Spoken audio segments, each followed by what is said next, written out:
आज हम एक अहम मुद्दे पे बात कर रहे हैं। पहलगाम ने जो हालिया आतंकी हमला हुआ, उसके बाद भारत ने एक बड़ा फैसला लिया है। पाकिस्तान के साथ जो 1960 की सिंधु जल संधि थी, उसे भारत ने निलंबित कर दिया है। ये वही संधि है, आपको याद होगा, विश्व बैंक की मध्यस्थता से बनी थी। सिंधु नदी प्रणाली की 6 नदियां, रावी, ब्यास, सतलुज, मतलब पूर्वी नदियां भारत को मिली। और पश्चिमी नदियां सिंधु, झेलम, चिनाब पाकिस्तान को, जिनका लगभग 80% पानी पाकिस्तान इस्तेमाल करता है। बिल्कुल।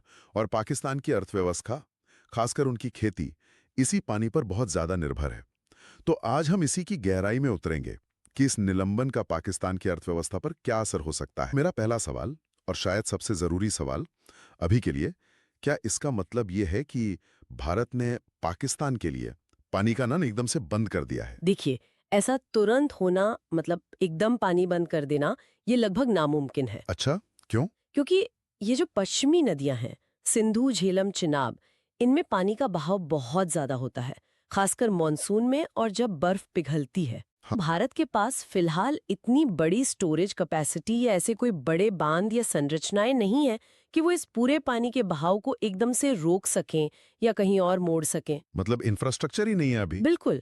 ऐसा करने में सालों का वक्त लगेगा, बहुत भारी लागत आएगी और तकनीकी चुनौतियां तो हैं ही। बल्कि अगर रोकने की कोशिश भी की जाए तो भारत के अपने इलाकों में भी बाढ़ का खतरा हो सकता है। तो फिर अगर पानी तुरंत बंद नहीं हो रहा, तो इस कदम का असल मतलब क्या है?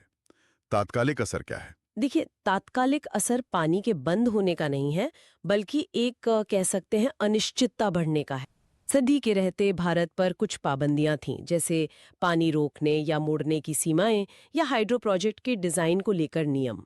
अब संधि निलंबित होने से वो पाबंदियां तकनीकी तौर पर हट गई हैं। अच्छा। तो हो सकता है भारत अपने मौजूदा run of the river projects जैसे किशनगंगा या रातले, इनसे पानी के बहाव के समय को रेगुलेट करने में ज्यादा स्वतंत्रता दिखाए। मतलब पानी की मात्रा उतनी ही रहेगी, पर कब छोड़ा जाए ये भारत तय कर सकता है। हाँ, कुछ हद तक, या फिर डेटा शेयरिंग बंद कर दे, जो संधि के तहत होती थी। तो ये एक तरह का कूटनीतिक और मनोवैज्ञानिक दबाव ज्यादा है, बजाय इसके कि पानी तुरंत बंद हो गया हो। तो ये कहना कि नल बंद कर देंगे, ये अभी के लिए मतलब कूटनीतिक बयानबाजी ज्यादा है, जमीनी हकीकत थोड़ी अलग है। हाँ, फिलहाल तो ऐसा ही लगता है, लेकिन इसका मतलब ये नहीं कि चिंता की बात नहीं है, खासकर मध्यम से लंबी अवधि में। वही मेरा अगला सवाल था। अगर तुरंत असर सीमित है, तो फिर पाकिस्तान की अर्थव्यवस्था के लिए असल चिंता क्या है? लॉन्ग टर्म में क्या हो सकता है? चिंताएं बहुत गंभीर हैं, क्योंकि जैसा आपने कहा, पाकिस्तान की आर्थिक रीढ़ ही सिंधु प्रणाली है। सबसे पहली और सीधी चोट पड़ेगी कृषि पर। कृषि पर? जी, पाकिस्तान की लगभग 80% जो सिंचित खेती है, वो इन्हीं पश्चिमी नदियों पर निर्भर है। अब अगर पानी की कमी होती है या पानी समय पर नहीं मिलता, तो फसलें खराब होंगी? बिल्कुल, गेहूं, चावल, कपास जैसी उनकी मुख्य फसलें हैं, उनकी पैदावार घट सकती है। इससे सीधा सीधा खाद्य असुरक्षा बढ़ेगी, जीडीपी को नुकसान होगा। और कौन से इलाके सबसे ज्यादा प्रभावित होंगे? जाहिर है, पंजाब और सिंध जैसे जो उनके कृषि प्रधान प्रांत है, वो सबसे ज्यादा प्रभावित होंगे। ये एक बड़ा खतरा है। मतलब ये सिर्फ पानी का मुद्दा नहीं है, पाकिस्तान की खाद्य सुरक्षा की बुनियाद को हिला सकता है। हाँ, बिल्कुल। और दूसरा बड़ा संकट है पानी की कमी का, जो पहले से ही वहाँ बहुत गंभीर है। वो तो हम सुनते ही रहते हैं कि पाकिस्तान में वाटर स्ट्रेस है। जी, बहुत ज्यादा।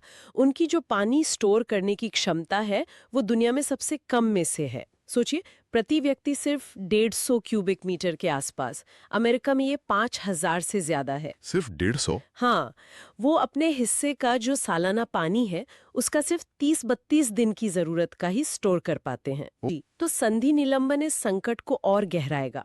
भूजल पर दबाव और बढ़ेगा, जो पहले से ही कम हो रहा है, और जमीन के खारेपन की समस्या, जिसे सैलिनाइजेशन कहते हैं, हाँ, सुना है इसके बारे में, जमीन खराब हो जाती है। बिल्कुल, वो समस्या और बढ़ेगी। ये पहले ही उनकी करीब 43% कृषि भूमि को प्रभावित कर रही है। तो कम पानी और जो जमीन है वो भी खराब हो रही है, ये तो दोहरी मार हुई। और क्या असर हो सकते हैं? ऊर्जा पर भी कुछ असर पड़ेगा? हाँ, बिल्कुल। तीसरा बड़ा असर ऊर्जा पर पड़ेगा। पाकिस्तान की लगभग 30% बिजली इन्हीं नदियों पर बने बड़े बांधों से आती है, जैसे टरबेला और मंगला। अच्छा। जी, अगर इन नदियों में पानी का बहाव कम होता है या अनियमित होता है, तो बिजली उत्पादन घटेगा, और पाकिस्तान में वैसे भी ऊर्जा संकट रहता है, तो ये संकट और बढ़ सकता है। तो कृषि संकट, जल संकट, ऊर्जा संकट, इन सब का मिलाजुला असर तो फिर पूरी अर्थव्यवस्था पर पड़ेगा। निश्चित रूप से इसका सीधा असर रोजगार पर पड़ेगा, निर्यात पर पड़ेगा, जैसे उनका बासमती चावल है, टेक्सटाइल उद्योग है जो कपास पर निर्भर है। रुपए की कीमत पर और दबाव बढ़ेगा, आर्थिक स्थिरता कम होगी। और पाकिस्तान तो पहले से ही IMF के कर्जों पर काफी निर्भर है। हाँ बिल्कुल, ऐसी स्थिति उसे आर्थिक रूप से और ज्यादा कमजोर करेगी। एक और पहलू है क्या? पाकिस्तान के अपने प्रांतों के बीच तनाव। पानी की कमी से उनके अंदरूनी झगड़े, खासकर पंजाब और सिंध के बीच पानी के बंटवारे को लेकर जो पुराने विवाद है वो फिर से तेज हो सकते हैं। ये भी एक गंभीर बात है। तो ऐसी मुश्किल स्थिति में पाकिस्तान के पास रास्ते क्या बचते हैं? वो क्या कर सकते हैं? देखिए, संधि के तहत विवाद सुलझाने के लिए अंतर्राष्ट्रीय न्यायालय या मध्यस्थता अदालत PCA जाने का प्रावधान था, तो वो कोशिश कर सकते हैं वहां जाने की। लेकिन अब तो भारत ने संधि ही निलंबित कर दी है। हाँ, यही बात है। भारत अब ये तर्क दे सकता है कि जब संधि ही निलंबित है तो इन संस्थाओं का अधिकार क्षेत्र या जुरिस्डिक्शन बनता ही नहीं। तो वो रास्ता भी शायद बंद हो जाए। मुश्किल हो सकता है। इसके अलावा वो विश्व बैंक से गुहार लगा सकते हैं जिसने संधि में मध्यस्थता की थी, या फिर चीन जैसे सहयोगी देशों से मदद मांग सकते हैं।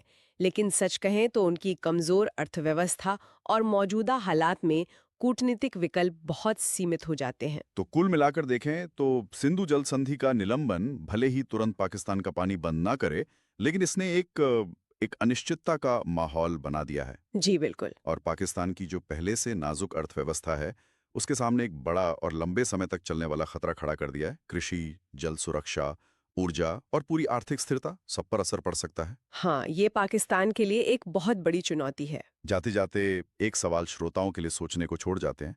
ये पूरा घटनाक्रम पानी के रणनीतिक महत्व को कैसे दिखाता है, खासकर आज के समय में जब जलवायु परिवर्तन जैसे मुद्दे पानी जैसे संसाधनों पर दबाव और बढ़ा रहे हैं। क्या भविष्य में पानी दो देशों के बीच तनाव का एक बड़ा कारण बन सकता है? और क्या जो मौजूदा जल समझौते हैं उन्हें बदलते हुए हालात के हिसाब से अपडेट करने या उनमें लचीलापन लाने के रास्ते हैं ताकि सहयोग बना रहे और टकराव टाला जा सके? इस पर विचार जरूर कीजिएगा।